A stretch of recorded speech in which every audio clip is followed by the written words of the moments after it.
Hello again, my name is Theo Gilbert at the University of Hertfordshire, and in this video we'll be looking at a piece of filmed group work amongst international students of the Centre for Academic English, which was recorded a couple of years ago. And in this assignment, this assessment, because they are in an exam, students were asked to do what they have been doing in all their seminars on the CAE, the Centre for Academic English program that they're on, and that is bring along each of them an article that relates to a topic that they are going to likely be covering in their future degree, because they are on a course in preparation of their academic English for such degrees, and to present it through notes, for example, giving the precise reference details, the author, the publication date and the publication, present that and then invite the group to discuss it with them. And each student does this one by one. So here we are in this examination room, a TV studio with two examiners and the TV cameras rolling. You will notice immediately that one of the students has quite a stammer and has difficulty sometimes freezing in the middle of sentences. You can be sure that he was invited by his CAE tutor to do this assignment, this assessed assignment, with the tutor alone in a room separate from the exam TV studio. But he refused that. He wanted to be treated the same as everybody else, and he needs to pass this along with other assignments in preparation for getting onto a master's degree in computer science. These courses run for about 4 weeks each. So in this video you will see that students have known each other for around 3 weeks. So they don't know each other very well. Perhaps you could show this video to your students and ask them to just notice around 5 things that take their attention that could be described as compassionate. That means letting students have a go at seeing how much they can notice here. Here it is. Artists and athletes, I think, they may not participate in the exam.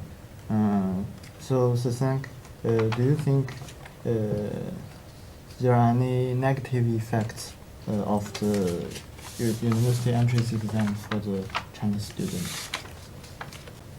No, I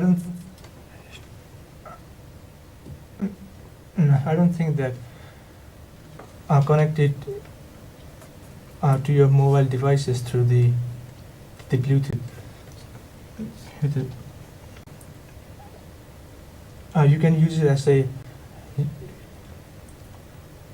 GPS.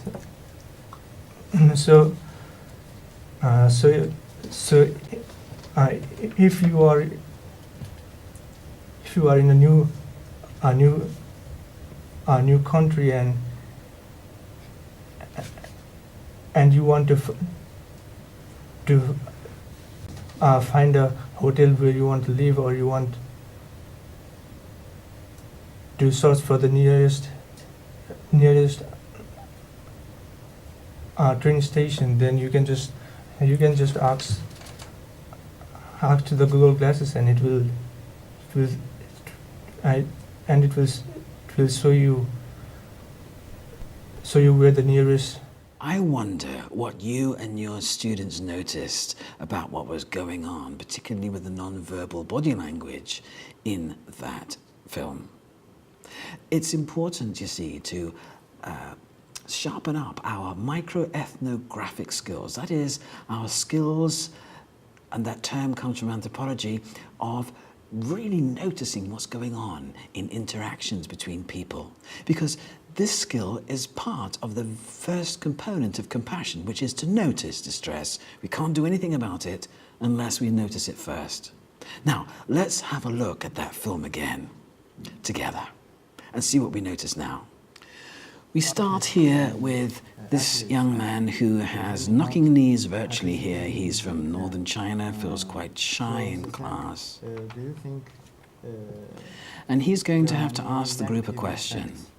about his article. University entrance exam for the So he's asking that question, some discomfort here, No, I don't. to the young man on his right and checking with his eye contact, seeing he's not I don't okay, think that- and puts his hand on the young man's leg, which he keeps there for the rest of this Your exam. mobile devices Meanwhile, to on the- this side, we see this strange shielding, a wall building type You can gesture say between the examinee and the examiners GPS. and the rolling film cameras. So There is some distress here about so- something. Why is he checking with the uh, institution? if you are He's decided to go ahead, you are whatever it new- was, a new, and support this a new student country and, with bodily contact.